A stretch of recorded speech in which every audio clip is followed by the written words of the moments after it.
name is Joseph. I will be the chair for this round. Any pronouns are fine for me. I'll first have the panelists introduce themselves, and then we'll go through the debaters, starting from left to right. All right, my name is Flo. I'm using she, her pronouns. Claire, she, her. Raymond, he, him. Brandon, any and all.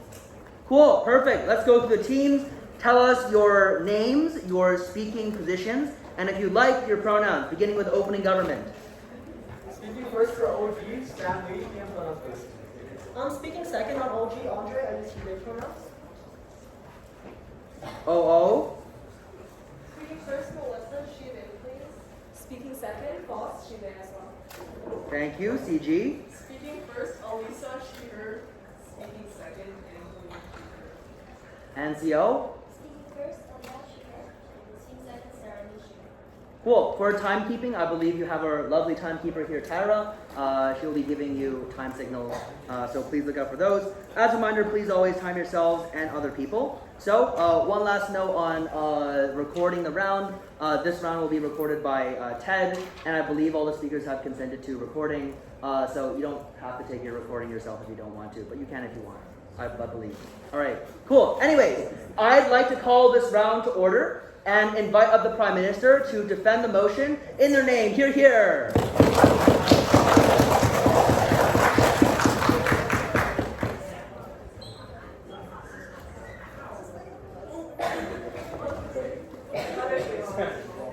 I mean, Is this fine? It's fine. Yeah. it's fine if you want. There's a mic there too, but you don't have to use it. Like, am I audible, like, speaking like this? You're audible to us. Okay. I'll just speak like this then, because, yeah, probably.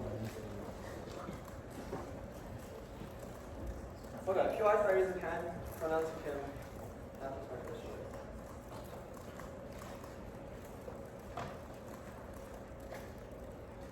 Okay. I know there's two things I want to make very clear at the very top of the speech. Firstly, what do these artifacts do? I think notice the impossibility of space travel and the degree of technology necessary behind such a feat to a point where, you know, as regular humans, we're not able to understand its potential. And if you're looking for like a science lesson, I'm sorry, but the point being, you're probably not able to understand space travel as a whole. And this is why we might never, you know, make contact with another organism in our perceivable universe. And I think the strategic implication with regard to this round is just the simple fact that this technology is going to be incredibly foreign to a point where people are unable to understand these things, at the point at which we have no understanding of space travel, and this alien obviously came to Earth and left it. They obviously have technology far beyond our understandings. The second thing I want to make incredibly clear at the very top is why eradication is likely to be relatively safe. I think we do have some degree of fiat to say this was a consideration in the first place, right? Which is to say, no one on Earth would consider trying to get rid of something that could literally explode and end humanity. So there's probably some type of way that scientists found to destroy this tech without like some degree of, extreme degree of like the danger of it. Okay, three things you heard of the speech. Firstly, on how the technology is obviously extremely dangerous and why that's like the only mechanism, the only way metric to win this round on. And secondly, on media attention and why that's bad. And thirdly, on uncertainty and the long term. On dangerousness, then, I think the framing here at the very top is again very simple. Under the assumption of how incredible this technology and alien species might be, we think these things have a huge degree of potential for harm. That is to say, they very easily could be something like a bomb, but crucially, even if they're not intrinsically dangerous in themselves, they're likely to contain the technology necessary to be incredibly dangerous, or be used in incredibly dangerous manners, even if humans were to like experiment on them, and you know, do things on them that we probably wouldn't understand them, right? And the third thing I want to know under this is just like the balance of probability, because one out of the 6 pieces of tech probably end up in a very aggressive, like non-Western liberal democracy, right? That is to say, they probably end up in a place like North Korea, or like some autocracy that has no accountability on the global stage. But even if all 6 were controlled by presumably good countries, it's still incredibly unlikely that someone will try to use it for use this technology for their personal gain, because it has such a high potential for like global domination, for power imbalances, etc. And here's the two strategical end impacts that I want to talk about. Because firstly, you're just likely to destroy humanity on opposition side of the house. Insofar as humans are going to experiment on this, they're going to do things and use it towards their self-growth. So at the point at which you literally have the potential to destroy humanity, I think that's the only weighing metric this round should be decided on. So to the extent that there's a very good possibility that you and humanity on their side, I think it's a very clear OG ballot. But the second thing I want to know is that, like, even if humanity doesn't get destroyed on our side or their side, they provide very bad actors with the possibility of global domination. There's just say if this tech just ends up in like North Korea, like Kim Jong-un probably just enters like global domination, right? To that extent, you leave the potential for like these power imbalances that cannot be checked in the short or long term. That is to say, at the point at which this technology is likely to be so much far more advanced than any human technology, you're likely the people that have access to these things are likely to abuse them and try to abuse humanity as a whole. I think that's incredibly damaging. The second thing on why this is bad for why you're likely to get huge media attention and why this is going to distract humanity from its goals. I think the framing here at the very top is also very simple. I think people just have limited attention spans in terms of what they watch in the news and whatnot, what they care about, etc. So they consume media. They consume media for like a long time, and it's this intentional thing that there's incentive to keep this as sensational as possible. I think the impact here is very simple because at the point at which you get something so inconceivably like it's foreign to people are likely to like tunnel vision onto it. People are likely to look at it continuously. They're gonna get distracted from other things. You're likely to just like lose your humanity to some extent. You're going to devote your attention to solving this alien thing. You're going to ignore all the Earth's problems. I think both in the short and long term, that's incredibly damaging. Third thing on uncertainty then, I just want to do some world building here. Because for the most people, for the majority of people that live in this world, they're extremely ignorant to the concept of like alien contact, right? Most people feel the possibility of something that foreign. This is, again, fueled by like media, this is fueled by movies, things like that, etc. So the likely result on either side is a world in which extreme panic ensues as a result of this alien contact. And here's why destroying this tech is the only mechanism to save humanity from like this future of uncertainty. Firstly, we're able to eliminate this like possibility of human destruction in the short term. Let's just say we make sure and tell everyone that this tech cannot just explode and explode the entire Earth. I think that's a fear eliminated. That's incredibly important to know this ground. But secondarily, I think in the short term, even if this tech does not destroy humanity, everyone will still live in the fear that such a foreign technology does still exist on this Earth and has a potential and capacity to destroy humanity. I think the likely counterfactual on their side of the house then is a world in which people are incredibly stressed, people are unable to live their lives. That's incredibly damaging. That's a world OG is not willing to support. For all those reasons, so proud to propose.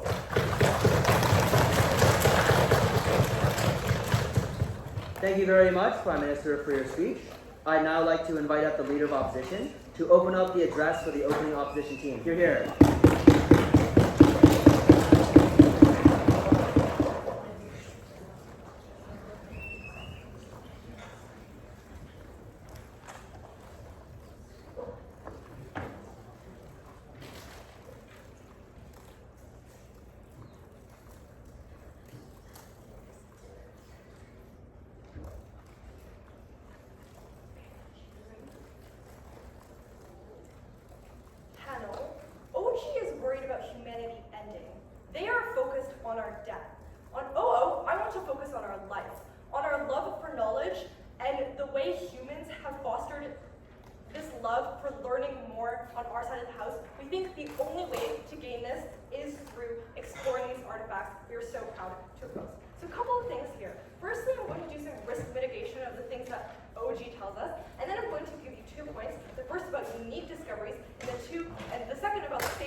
worldview like what we're talking about here. But what is a realistic worldview? We tell you, look, on this point about unique discoveries, humans as a species just like to know, right? Like we spend a lot of our lives in search of like further knowledge. That is why we spend this weekend debating perhaps, because it's intellectually fulfilling for us.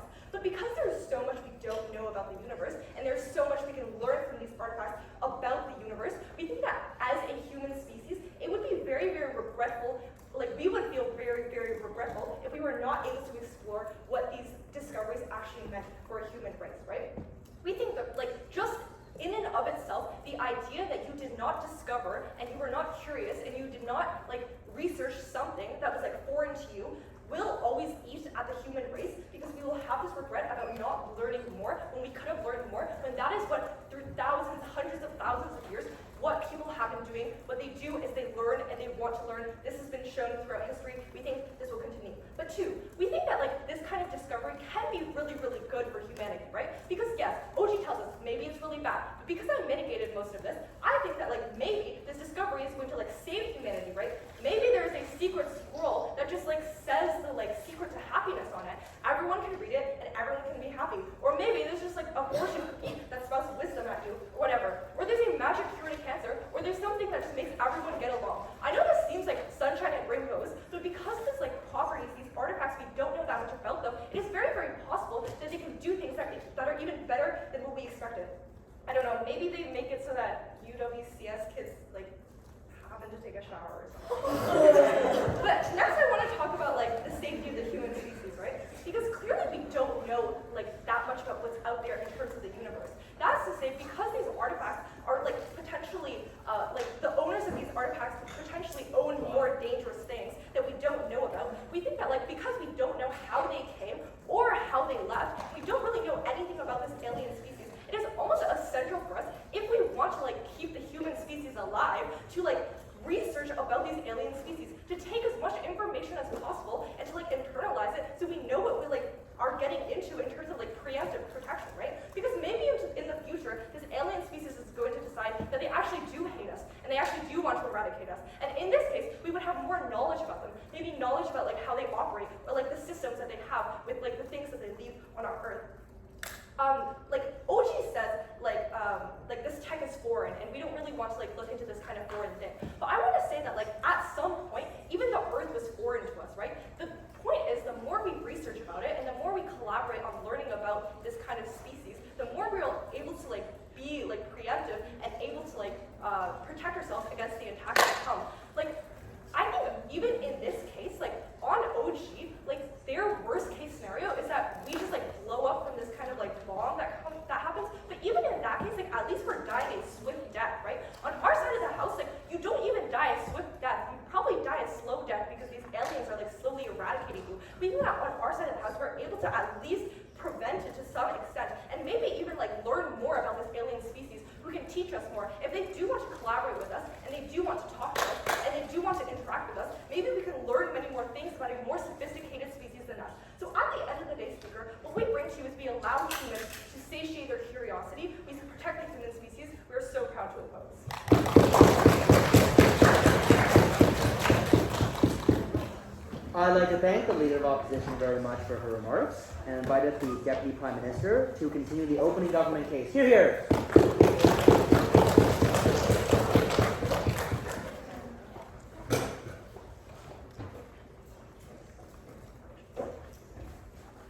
First, I'd just like to point out that opening opposition assumes that aliens don't want to kill us. I think this is highly speculative for several reasons. First of all, it is unclear why aliens even know about the capability of humans. Maybe for aliens, this is very primitive technology, but for us, this is something groundbreaking. Second, they could be testing us, they could be messing with us, they could be laughing at our pain secretly in their little spaceship. It's very hard to speculate on the incentives of aliens. We don't think that this is something good to stake the case on. The second thing to note then is why eradication is likely to be relatively safe. On both sides, we accept that there's a potential for damage to occur, but it's less likely when we eradicate it. Why is this the case? First of all, intuitively, it's easier to destroy something than to take care of it. And it's easier to kill a raccoon than to take care of it in your bedroom. The second thing to note then is when we keep it for longer, there's more opportunities for it to do something weird. To eradicate it, there's only that risk at that moment of eradication, and then the risk disappears. I think also, I'm just thinking about it, right? Like when you have like something like a machine, you have so many opportunities to mess up, so many different places you can get hurt on it. There's only one way to use it correctly. Simply on a balance of probabilities, you are far more likely to get hurt than to use it correctly. Opening opposition also tells us it's going to be a slow death. It's not clear why this is the case. It could be like radioactive poisoning or something that causes people to die slow death on their side as well. All right, now then, let's weigh the positive benefits versus the negative harms. Why then do we think the negative harms are more important? First of all, I already told you because it is more likely. With the technology, there's so many ways to misuse it. Anywhere you mess up, right, the entire thing breaks down, you get the harms. There's only one way to use a piece of technology correctly. But the second thing to note is on our side, we're still able to achieve modest improvements in our lives through regular scientific research and through advancements in equity. It is true that it's limited, but at least on our side we get something. On our opposition side, the risk is total destruction. We lose everything. On our side, at the very least, we are able to protect what we already have, protect the progress we have made over thousands of years, protect the status quo. Now then, what does Sam tell you? The first thing Sam tells you is that we don't know what this technology can do once the bug has caused devastation and the end of the world. The second thing he tells us about the potential for misuse. I want to add a third thing here about how this diverts attention away from the more important issues.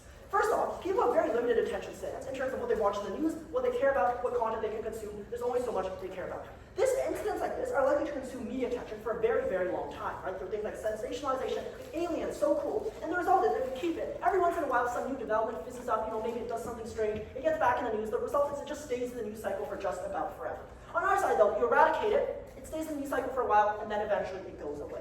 Likewise, governments also have limited resources to spend. To take care of this technology, to maintain it, it's an enormous cost, right? You likely need lots of protective measures in place in order to protect and prevent it, like try to mitigate it from doing weird stuff. This takes a lot of resources. The result is this diverts both public attention and government resources away from actual issues, fighting things like climate change, poverty. These are the most tangible, the most likely impacts. Everything else is kind of speculative about what this technology may or may not do.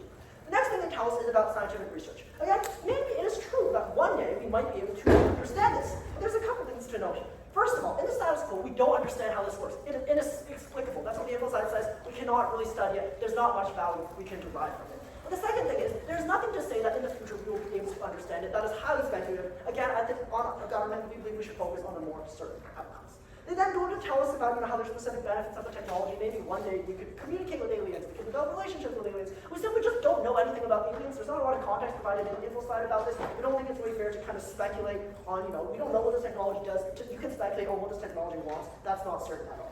Now then, even if this technology is good, it exists, why is it unlikely to benefit humanity as a whole?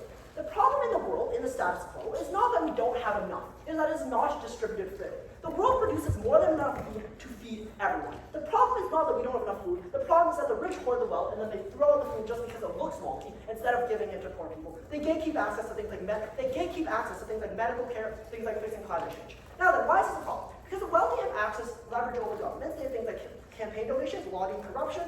They're the one with political power, they're the one that wins. So then, if this artifact is likely to be recovered by the government, well, we can kind of speculate, or we can kind of figure out as to who it is going to be used to help. There's a massive incentive then for the wealthy to do things like bribe governments, to be entirely corrupt, so that the benefits derived from this technology can be exploited for capitalistic purposes, and can then be used to only serve the wealthy. We note here that the delta between this and regular scientific innovation is that this is just such a new groundbreaking technology that the incentives to be corrupt the incentives to bribe governments are just so much larger for the business people. That means the bribes and corruption and things like that are much harder to resist.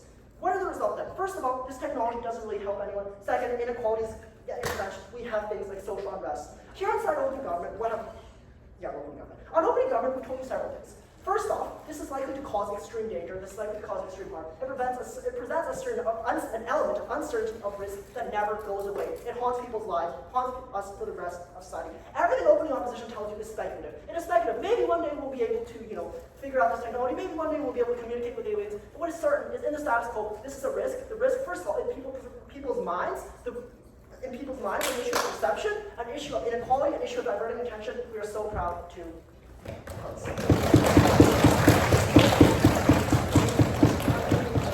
I'd like to thank the Deputy Prime Minister for their speech and invite up the Deputy Leader of Opposition to continue the opening opposition case. Hear, hear.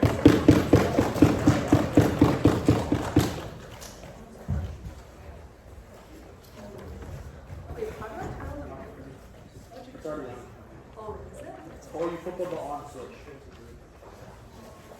Hello? It's not on the thing, there's an on switch at the top. At the top. Oh. Yeah. Hello? Hello? Oh, I actually like this one, so I'm sorry. Okay. I'm just gonna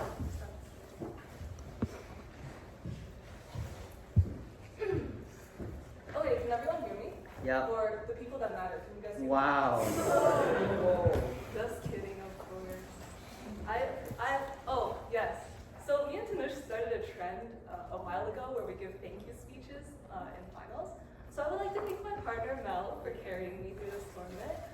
I would like to thank Orcom judges for making this tournament run very smoothly, run very enjoyably. I would like to thank all the spectators. I'm glad you guys find this interesting enough to watch. Okay. The way OG pushes is that the risk of total destruction is not worth scientific progression. But I think humans take risks like that all the time. Pursuing any kind of scientific progression is dangerous because we don't know what might happen to us as a result. But humans always accept this risk at the chance of a benefit to their own lives. I.e., for example, on an individual scale, even though surgeries may kill us, we often still go under the blade. So it's unclear to me why the risk of death and destruction is something the human species particularly values. And this is not taking into consideration even the mitigation LLiu as to why it's unlikely that these artifacts pose a danger in the first place. I will, line by line, refute each point that comes out of OG. There are three broad arguments we hear from them. One, the tech is dangerous. Two, media attention on these artifacts will distract humanity. And three, there's going to be rampant inequality. The response to one and three is the framing we give you in OO. The framing is as follows.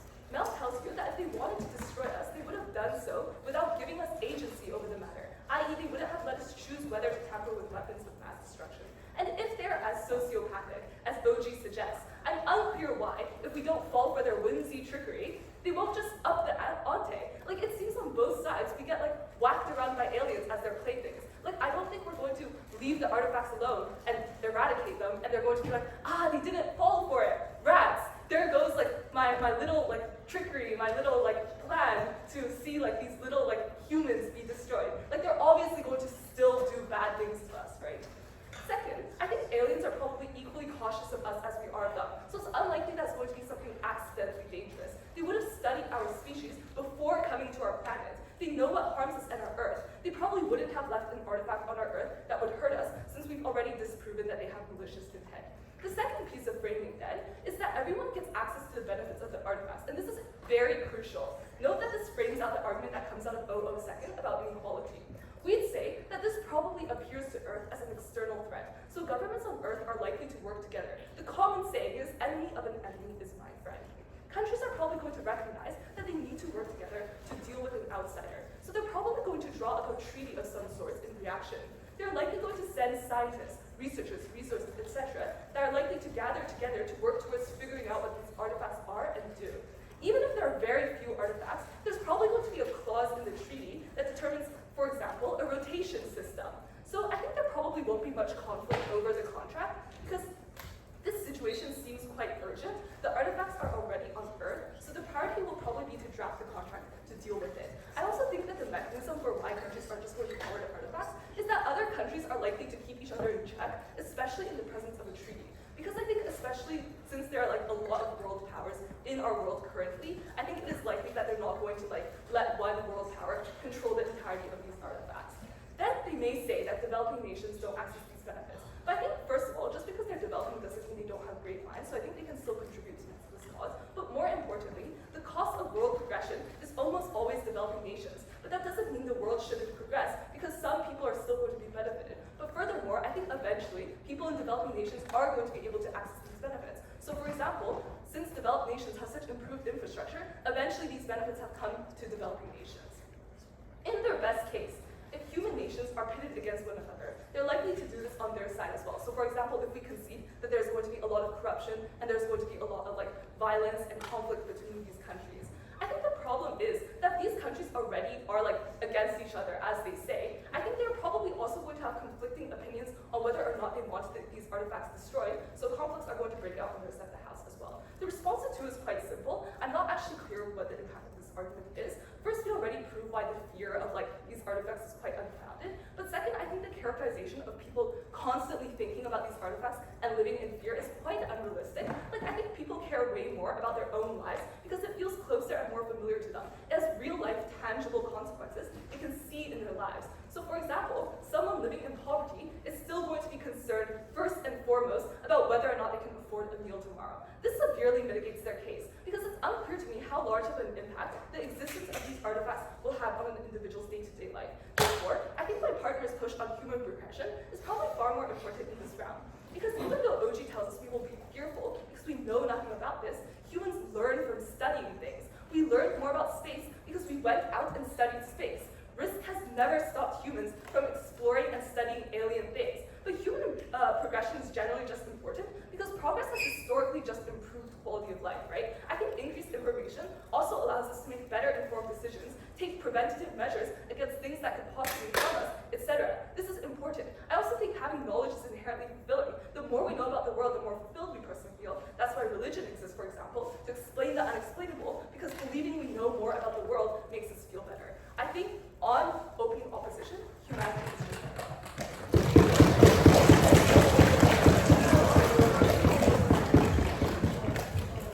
I'd like to thank the DLO for excellent speech and invite up the member of government to open up the closing half of the debate. Hear, hear.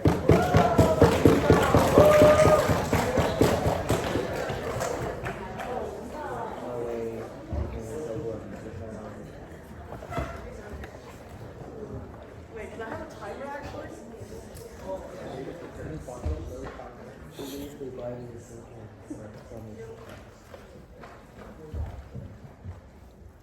Okay.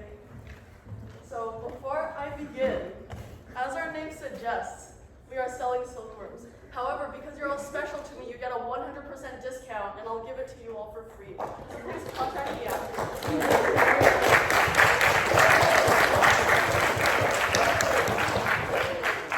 Now, thank you, firstly, to OG for turf burning. Secondly, to Angelina, because she's such a hard carry, bro. That's cat, bro. Okay.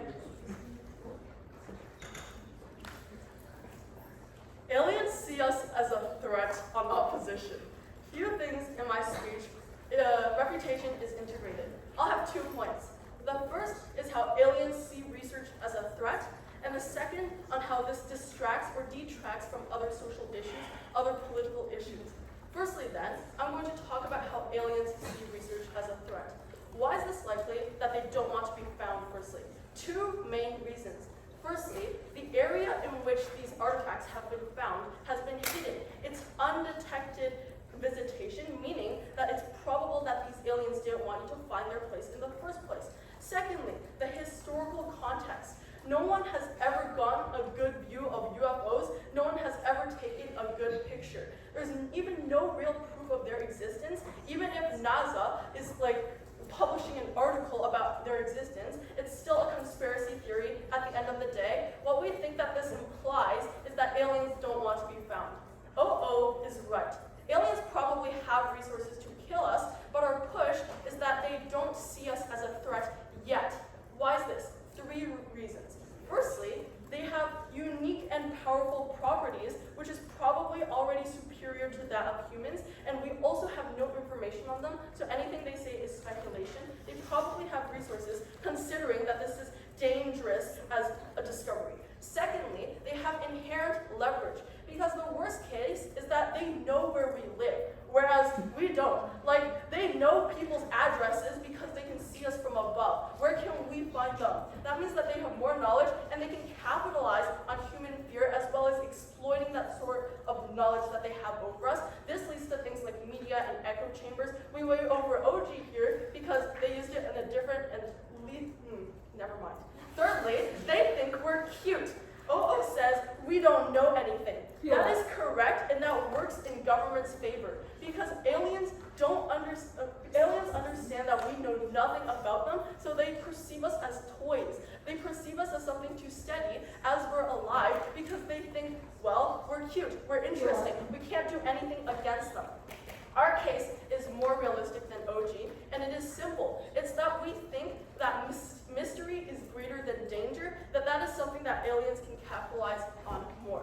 I want to talk about the end impact of this. This is opposition's worst case, which is that there is a pandemic of fear. It's likely that aliens think we're funny in the status quo, and this changes when we start doing research because they think, look, they now know more about us, they have found our existence, they have found real proof that we exist. What this means then is twofold. Firstly, death. Because we're no longer toys, so they think that, well, we should get punishment. And secondly, they can make us suffer because they're secretive. They have resources that we don't. It's just speculation to think that they don't because because our curiosity is going to take advantage of us. There's going to be rumors that arise even then, echo chambers, media coverage that is going to be negative. It causes fear anyway. That is suffering that not a lot of humans consented to. Let's look at opposition's best case, and this is my second case, which is how nothing happens immediately in terms of reaction. This is when it distracts from current issues. My second point, this looks like things like environmental preservation versus finding an alternative universe. We think that this is inherently detrimental because it also means that you're going to not look at the core issue of the problems on your planet, but rather you're going to expand upon that. The problem with this is that we still know nothing about them. You're actually going to be pressured by the media to research upon alternate universes because you think, look, the government is already hiding a lot from us. They probably know more about aliens than we think they do. This also detracts from things like social issues. But why is this terrible? Politicians campaign with these issues in mind because of attention, because of public reactions. For example, COVID-19, politicians incorporated it into their campaigns because they knew it would attract attention. This is bad, especially for people like minorities who are still seeking rights, equality, because it means that they don't get the attention that they deserve anymore. There's this false hope that also arises because politicians are known for making false promises. This is exclusive to opposition because when you destroy all of these artifacts, it means that you're not the one that's hiding information. You're unlikely to because there's just so many rumors flying around that at the end of the day, they're going to reach the truth. What is this then? What does this mean then? It means that it may seem imminent that our death or the threat of our death is going to happen. So people think so. The impact on the individual is that life is going to be people are going to feel immensely gratified to be living, but the problem with this is that they're not going to live for the experience anymore. Okay, whatever, proud to propose.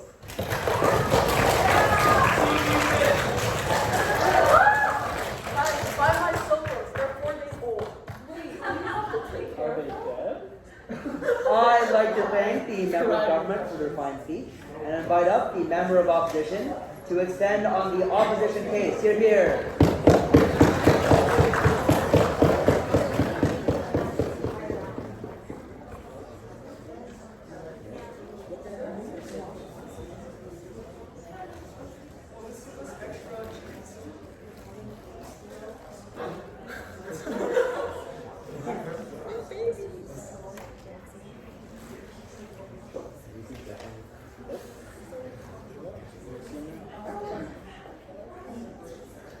You have 45 seconds before your timer starts rolling. What? I called you up already. Oh. We already applauded for you. All right, hear, hear.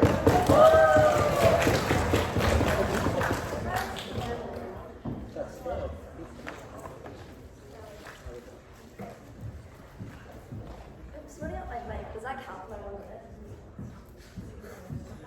it? Man, just start your speech when you're ready. Okay. Thing on the top, you can turn it on. There's a switch in the middle.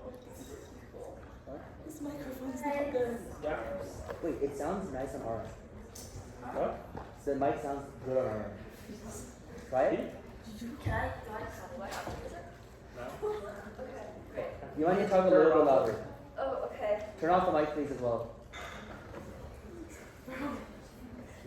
Oh.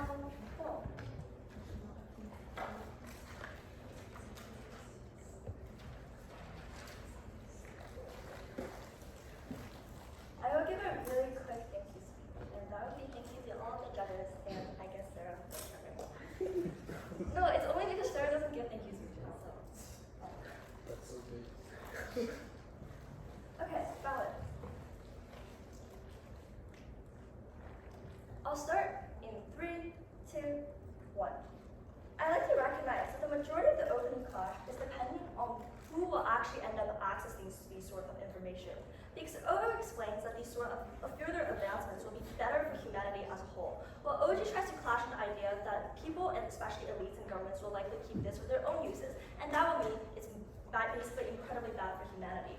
What we're going to do exclusively on CO then is that I'm going to explain why these artifacts will likely be used positively for society, and I'm going to explain why the actors who have power to do so will have positive incentives to utilize this for the betterment of the world. So, I'm just going to get into it, and I would flag the direct reputation I have towards the government bench. The first part of this extension where it explained why there's a capacity and incentive to prevent this from going into the wrong hands, and countries will use this in a good and collaborative way. The first response, and I guess the first mechanism and response to, I guess, a large part of the OG case is that all nations, and especially the poorest nations who are autocratic, like North Korea, are countries who have the least capacity to defend themselves if aliens ever do come to Earth. Because these are the countries who often lack the financial capital, who lack the research capacities to be able to access these sort of things on their own. So that means they do have an incentive to collaborate with other countries they believe have the capacity to do so, and that explains why they will likely collaborate with other nations. The second thing to point out is just that insofar as the motion does give the eradicate these 6 places, it implies that there must be some degree of cooperation on the issue, even with authoritarian regimes. Because how else are you going to destroy like an artifact across 6 different places on Earth all at once by pursuit of this motion? And especially this lends us to Kim Jong-un, given the OG's own characterization. But the third thing to note here is that we do have the capacity to do so. Because the average person in the US do not know where the CIA's operation headquarters are, nor where nuclear missiles are actually placed. So the ability and incentive to make sure that these things are in safe hands do exist, and we're able to access them on our side of our house. The second thing I want to explain then is why these things were largely better for the general public and not only for the elites in society. The first response, and I guess this will respond to DPN's argument on the rich. The first thing to point out is just that this would not be taken by economic elites, because economic elites often need aid from researchers and academics to be able to access all of the impacts that both sides want to access. Then the best researchers are often employed by governments to conduct research in the first place. So if you think about research facilities in the US, the best scientists are often already hired by them rather than in private corporations who by like an individual economic elite who happen to stumble upon this place. So what that means is that these economic elites, to be able to access any of these benefits, do have to go towards professional facilities to be able to access these benefits. And I know this sounds very technical, but the implication of this is actually quite important in the round. Because O says we advance humanity. But if OG is correct that harmful actors take advantage of the advancement, the majority of O's impacts on bettering society, on getting more information for people to access to make something that makes everybody happy all the time, are severely mitigated or cannot be accessed in the first place. So what this means is that this is the prerequisite to O's analysis, because it doesn't matter if the research has the capacity to access if countries don't want to collaborate on this in the first place, nor that it isn't accessible to the widespread public. The last part of this sentence then, I want to explain why there are accountability metrics in governments themselves. The first point out is that many people in positions of power, despite the fact that we often do like to demonize them in debate specifically, do have morals and kids of their own. Insofar as they have loved ones they want to protect, they have incentives to research and protect the average person and can reach the average person. And this is the same with researchers who are investigating these artifacts. But furthermore, people often personally went into this career to basically further and advance society, such as becoming a scientist, dedicating your life to science to better society, becoming a politician to dedicate your life to the social public. You do probably have some relative incentive of caring for the general public. But the third thing to point out is on optics, because I think it is likely that these sort of things will inevitably come out, and like, given that the things trying to characterize this as this will be in the media, we see it looks very, very horrible. There's just economic elites monopolizing this, where that government officials keep this from people. And it's big enough that people generally do have a huge response to this, given the fact that it's literally about aliens in the world, which is very shocking. So what all of this means is that we explain why there are good accountability metrics on the 2 actors that OG tries to frame as pernicious, which basically allows us to access the majority of OO's impacts, which are relatively explained, but not explained on why these things will be done well in the first place. The last thing I want to explain is just an impact that is independent of this clash. I'm going to explain why keeping these artifacts will basically allow us to maintain relatively good relationship with aliens if they are watching us. And the reasons for this is very simple. The first thing to point out is just that aliens will not leave these artifacts behind if they do not intend for us to find them, given the fact that they have the ability to leave undetected. So what this means then is that by keeping these, we show that we have an active interest in them. We know that they exist, and we did not eradicate them, which means that we probably have some incentive to furthermore collaborate with them, and furthermore look into them. So what that means is that creates a bridge between the 2 species. So I guess that basically allows us to furthermore have a further chance for cooperation, which deals with the impacts of whether humanity will be destroyed or not. The last thing I want to quickly deal with is a line of response to OG, which talks about limited attention spans of social justice issues. The first thing to point out is just that it is entirely plausible for people to have multiple issues that they focus on. There are a lot of things in the world that are getting reported on. Think about the Ukraine war. Think about literally people in the World War II thinking the world's going to get destroyed by nuclear missiles. But a lot of other social justice things were still advanced during World War II, like feminism. So I think it's very unclear that these things are, I think there's something political capital. And make it a dichotomy that's not. It's all that it's very dichotomy. I'd like to thank the member of opposition for their remarks and invited the government whip to close off the government silence debate. Hear, hear.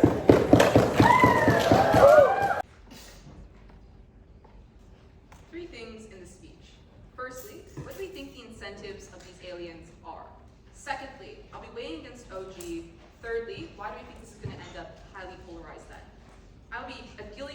CO as well as O implicitly, I'll be pointing out when I do so. Firstly, what we actually think the incentives of these aliens are. 3 things Elisa says in her speech. Firstly, with the fact that aliens are purposely avoiding contact. This is very simple, as we mentioned in the Infoslide. So we say that they have left, or they have arrived and they've left undetected. And so we say they have their own reasons to remain to not engage with us humans. And oftentimes in status quo, as O has already identified, they don't view us as a threat. Why does this then change? 3 things here. Firstly, point out the fact that you access technology that you previously didn't have. So it's like space-time technology that we don't have access to.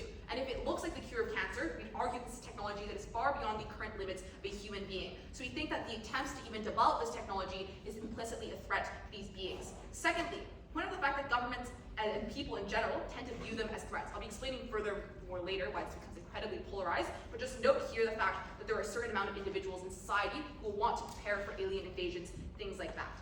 Thirdly, note the fact that there's high amounts of leverage against us that aliens have. So because they have access to such high technology, even if we were to contact them, we'd argue that they would be able to leverage this technology against us, and in any negotiation would have an advantage. But moving on to my second characterization. Why is it that improving technology is something that does not exist? I'll be dealing with both CO and OO here. My first response is very simple. It's that in current status quo, we just can't develop this technology. So very similar to how things like carbon dating is very limited in its actual process. We'd say that in order to identify a lot of these materials that are actually being compounded, one, they probably aren't from the planet, so we don't have ways to identify them in status quo. Secondly, then you have residual effects, so similar to how radiation poisoning wasn't something a lot of us understood until a lot of scientists ended up dead. And thirdly, I want to point out the fact that there's unknown harms that we think limit the amount of research that we're actually willing to commit to. So it means that oftentimes a lot of this research needs to be done under closed doors, under high amounts of supervision, and they need to be approved by high amounts of the government officials. So we think that the extent of this research is limited then. But secondly, I want to quickly refute with this idea of monopolization. And this is different than the OG response, because we're not going to say that the elites within these societies are going to be the ones possessing this. Instead, we're going to say that the Western Western governments are the ones that are going to be able to.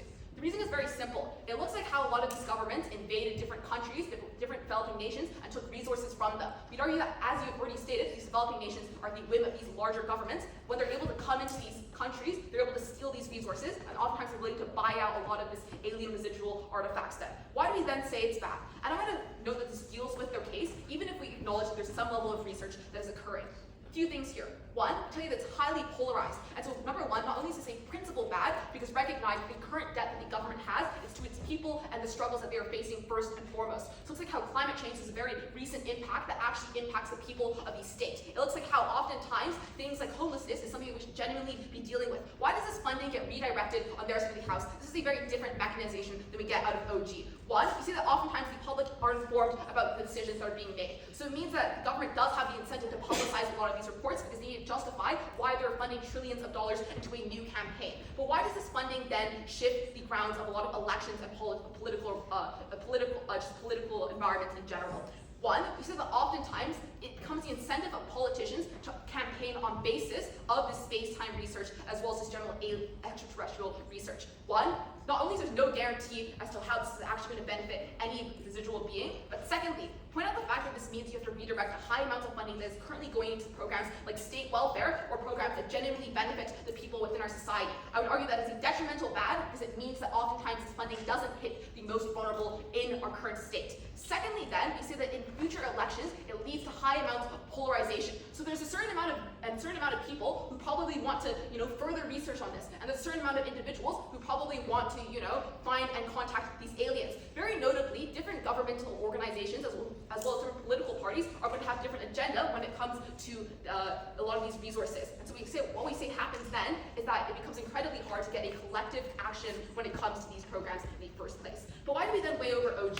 2 things here. One, with the fact that they can't prove definitively why it is harmful, because they are simply benching on the idea that it may be harmful and there might be residual impacts. Secondly, we fill in the holes in OG's case for them. So we tell you that the reason that this funding is redistributed and the reason that it matters is because number one, it's a principle bad for the people that the government should represent, but secondly, because it legitimately differs from actual issues that we think are impacting status quo, that we think are actually able to be addressed because we have the technology capable to address these problems. So it looks like how climate change can develop carbon detecting or carbon removing methods. It looks like how oftentimes we're able to do tangible things like building shelters for homeless people. I would argue this is far more tangible than any impacts that we get out of OG.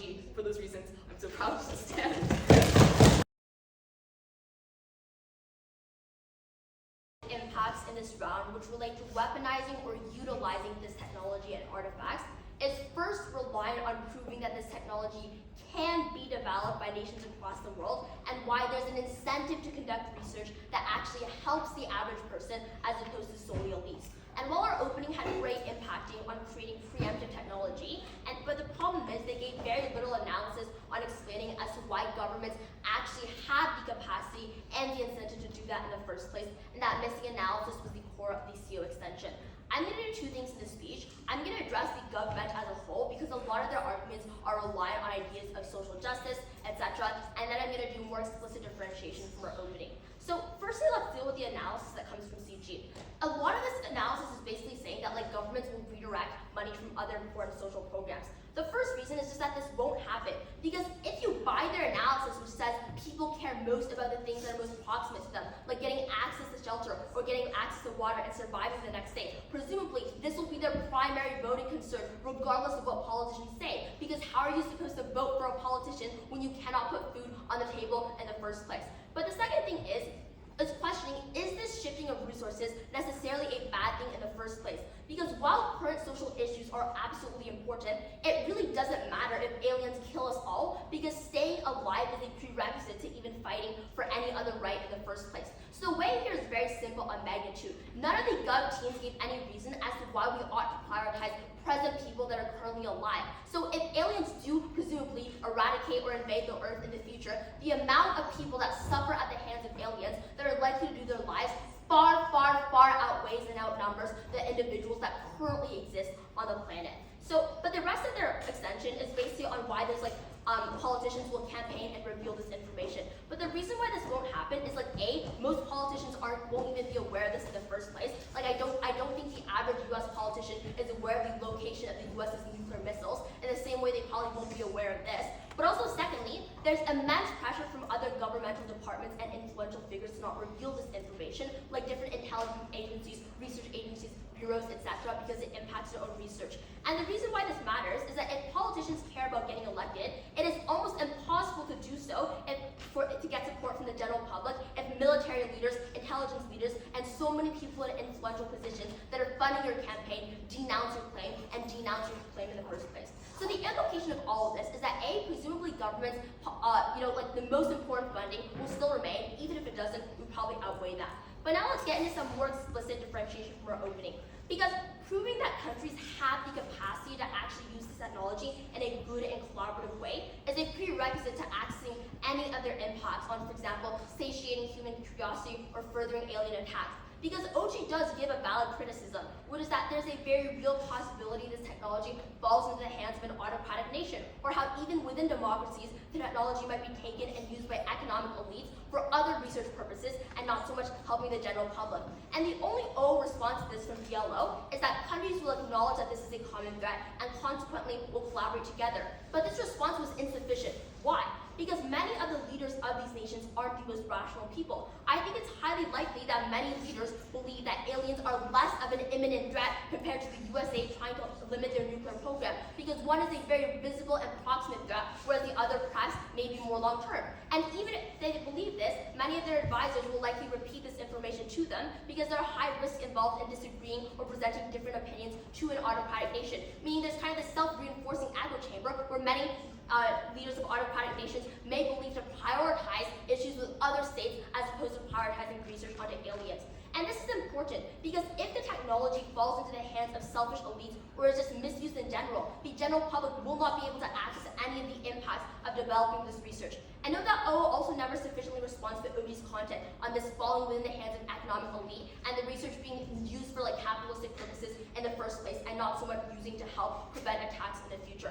Alita gives you this reasons very clearly in her extension. She first tells you that the most isolated autocratic nations are often the poorest with the least academics, the least capacity to defend themselves against aliens when they interact with them, which is why they have the incentive to cooperate and share the information. Secondly, she talks about if you can eradicate these artifacts in the first place, then presumably you have some capacity to work together with autocratic nations. But finally, she explains why there are accountability metrics built within governments, especially Western ones, to prevent the monopolization of this technology and the elites to be used for pernicious ways. She explains how, for example, governments care about things like optics, but she also explains why people in positions of power, like nicest of people, they probably care about protecting their loved ones. They care about protecting their children. And that can only happen if the research is done in a way that it is used to help protect people as opposed to being sold as a product or as a good by the economic elite. And on that basis,